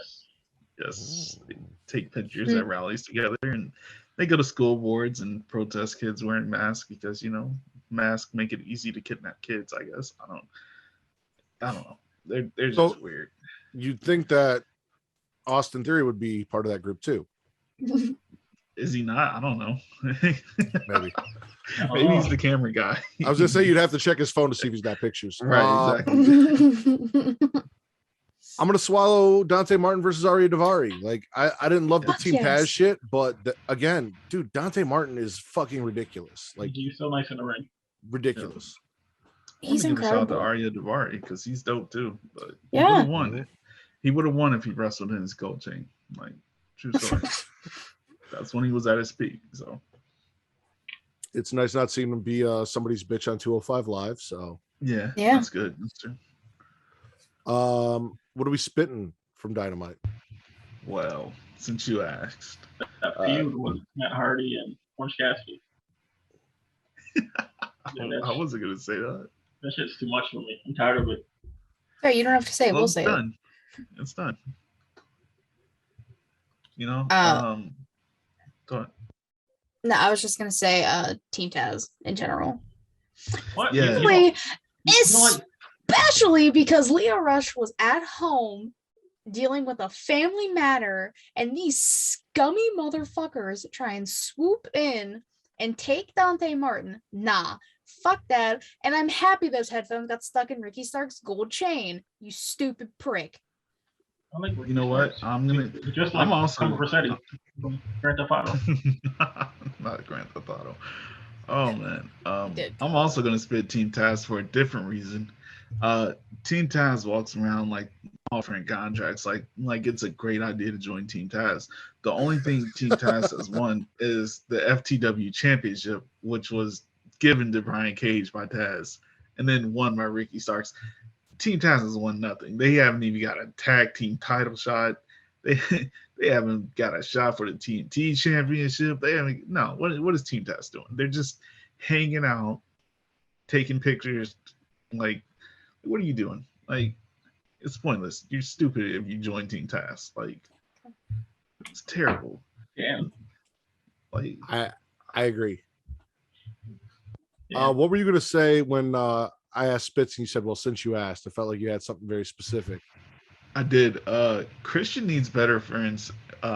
Why is he teaming with Jungle Boy and Luchasaurus? Like, Whoa. it makes no sense to me. It's so dumb. Like this is all you got, Christian. Well, Like, do you want to inner circle then?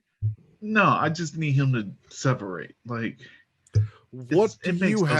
have against Jungle Boy and the Luchador Dinosaur? I have nothing against Jungle Boy. Now, Luchador Dinosaur. I don't know. I'm not with it. I don't know He why. doesn't do it. You hate fun? I did maybe. I like You fun, hate a but talented This- luchador dinosaur? Could be. I don't know. I think that's what it is. I had beef with Barney back in the day. Maybe it's carrying over. I don't know.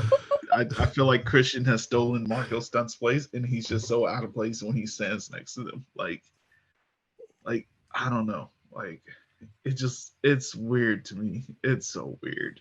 Like, See, Marco Stunt and Luchasaurus was weird to me because it reminded me, like, you ever seen those videos where like there's a mama monkey and then there's a little monkey that like picks the bugs off the mama monkey and eats yeah, them? just Like, hanging on the back. that's- Yeah. Yeah, Marco that's Stunt. how Marco Stunt felt every time he was with Luchasaurus. Was he was that baby monkey just picking bugs off him?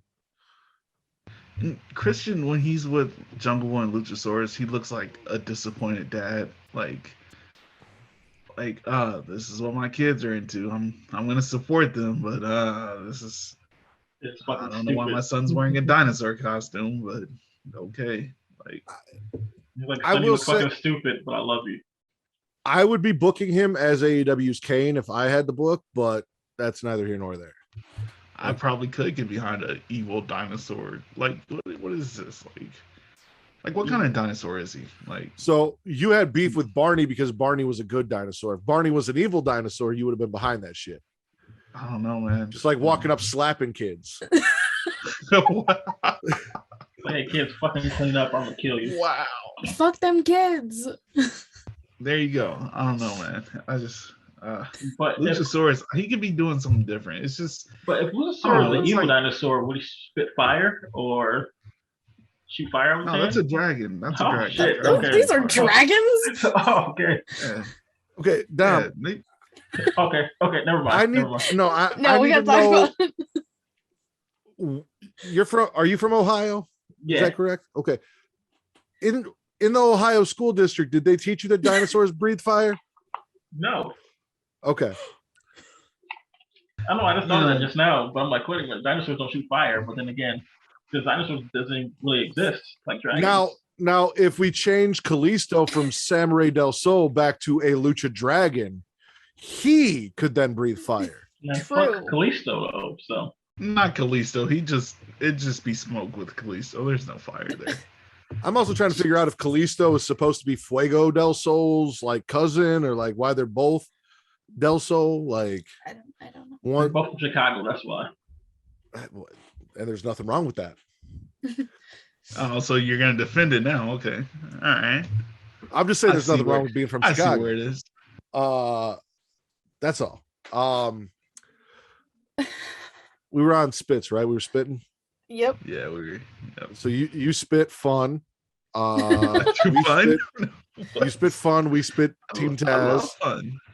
and everyone spit Orange Cassidy, Matt Hardy. Yes. And Cody Rhodes. I Cody didn't Rhodes on spit. the show, right? Cody That's wasn't on Oh Rampage. shit! Never mind. I'm tired now. I didn't spit Matt Hardy versus Orange Cassidy because, as a TNA fan, there was an era where every show ended in a clusterfuck, and it felt perfectly at home for me. So Well, you're a big Matt Hardy fan anyway, though. yeah, but that See- feud did drag on way too long. So Now, again, Daryl, you're back on my good side because I am also a big Matt Hardy fan. Now, let me ask you this: do you prefer Matt Hardy over Jeff Hardy? I do, and that's gotten me in trouble sometimes. Nope, we're best friends again. You're good. Eh, Oh, this has been a roller coaster for you. That's two. my Oh guy, God. Right? That's my guy right there. Overall, Dynamite spitter or Rampage spitter swallow. Nah, swallow. I'm swallowing. I'll swallow it. Yeah, okay, I'll rock with you guys on that. I guess the only thing I didn't like was the main event, but Yeah. so now my question is, what was your favorite show this week? Dynamite. Of the shows we covered, I'd have to go with Dynamite. You guys are both rocking Dynamite. I'm gonna go NXT, and I said this on Twitter. You know how much I enjoy a show by how much I tweet during the show, and I was having a fucking blast during NXT tweeting out shit. So I have to go NXT. Fair enough. Like I don't barely tweet shit for Raw. Nobody else. No. I tried, but I give up. Like Oh, it's 30 minutes terrible. in. Oh, it's just terrible. Katie, just go Dynamite with them. Yes. but I was Side I with was us. leaning more towards NXT. Side with Yeah, us. but then I don't have to. Dynamite's cool. Then it's not 50-50. Okay, fine. Dynamite. There we go. So as per Powerbomb Jutsu and the She Leads Showcase, Dynamite was the best show this week. Because then I don't have to decide. Because like I see now, if you I had was gone with torn. me, if you had gone with me with NXT, what I normally do is I say, because I'm the host and it's my show, I get the final vote. But I don't like to do that when it's someone's first time here, just overruling them like that. I feel like that's super rude. That's So super rude. by you being torn and siding with them, I don't have to do that. I get to be the good guy. I get to be happy Barney, not evil Barney. All There I we go. picture now is Barney just slapping kids, and it's the Listen. funniest fucking thing. Like I hate you. I Barney? hate you. Barney slapping kids is going to be the title of this episode. I decided that. So Yes. we are going to go with that. Daryl, Dom, whichever one of you, both of you, go ahead and plug Powerbomb Jutsu and everything you guys do, where they can find you, where they can listen to you, talk a little bit about what you guys talk about. There you go, Daryl. Wow, I was gonna have you do it, Dom. Okay. No. Powerbomb Jutsu. You can catch us on Twitter. I think Dom runs an Instagram. I don't know. I'm not social. I have an Instagram account. Really post on it though. There you go. We try to do a weekly show, talk about pro wrestling. Usually I'm there plugging the Impact. Do a recap every now and then and talk about the crazy things going on in the world. And I think that's it. What else do we do, Dom? Yeah, sometimes we talk about drug dealing on the show, but No, we don't. No, we do not. Not unless you guys are covering GCW, but that's neither here nor there. Yeah. Good point. Katie, I do. new episode of She Leads Showcase dropped Yep. Thursday. So Yep. tell them about that, where they can check that out. Yeah. Oh my god. Ow. Just kicked my desk. Ow. Find me on Twitter, Katie Rasslin13. I have a link tree in my bio. Take you to everything She Lead. the Twitch, the YouTube, Anchor, Spotify, Google Podcasts, Apple Podcasts. We go live for a weekly show on Twitch every Thursday around 9 p.m. Eastern time. Just had a new episode. I have a new episode of the interview series I'm doing Inside the Mind of with Vince. It comes out on Monday. We did the first collab show in the crowd that is up on the channel. It's a time. Matt was there. It happened. It's a thing. I have the December one set up with the guests. I'm just trying to work on topics for that. It'll hopefully go way smoother than this past one, but hopefully everybody's on time. That's all I need. All right. Let me help you out here. The very first episode of In the Crowd is now available, hosted by Katie, featuring yours truly and Young Kings Wrestling's Wreak Havoc and TC. If you guys want to know more about our musical tastes, our love of movies, specifically horror movies, and a little bit about our thoughts on Star Wars, definitely go check that out. There is about 15 minutes of TC just asking me about what I have in my music library and then being surprised at all of the different shit I listen to that he didn't think white people listen to. So that is worth checking out and going to listen to. Katie had a bad day, but still had fun. It is going to be a hell of a fun time listening back to, so go check that out. My co-host, Vince, who decided that PS5 was more important than doing the show with us tonight, is on the most recent episode of Inside the Mind of. You also have episodes out right now with TC, Reek, me, and our boy Justin from the Get Show podcast. And you have episodes coming out very soon featuring Jizzy from the Dead Ass Girls, possibly Mr. Warren Hayes, and are open to looking for more podcasters to interview about their podcasting experience and some of their personal lives. So if you want to be on Inside the Mind of, hit Katie up and let her know. Maybe she will. I am Matt Ritter. You guys can find me on Twitter at Matt Ritter. That's MATTRIDDER. Also, Twitter and Instagram, Smackin' Raw Pod. Vince runs the Instagram. I'd run the Twitter. Facebook.com/group/Smackin' Raw. And we are Creation World, the banner under which the Smackin' Raw Pod exists. You can find that at creationworld.com, Facebook.com/Creation World, Twitter and Instagram at The Creation World. That's THECREATIA World. And check out Super Flashy Arrow of Tomorrow if you are a fan of the DC CW verse, where my buddy Travis and Mara cover that every week. Their shows talking about all that fun shit that's going on. And we also have Dungeons After Dark, where Travis forced us to play Dungeons and Dragons, which is out and available. We do a villains campaign, and none of us have ever played Dungeons and Dragons besides Travis before, so it's a fucking thing. If you want to hear me talk about blowing up somebody's genitals, go check that out, because I did. Nice. For Powerbomb Jutsu, the She-Lead Showcase, Daryl, Dom, and Katie, I am the patron saint of podcasting and now of Pornhub, the Warden Matt Ritter. We are Smackin' Raw, the #1 wrestling podcast on Pornhub.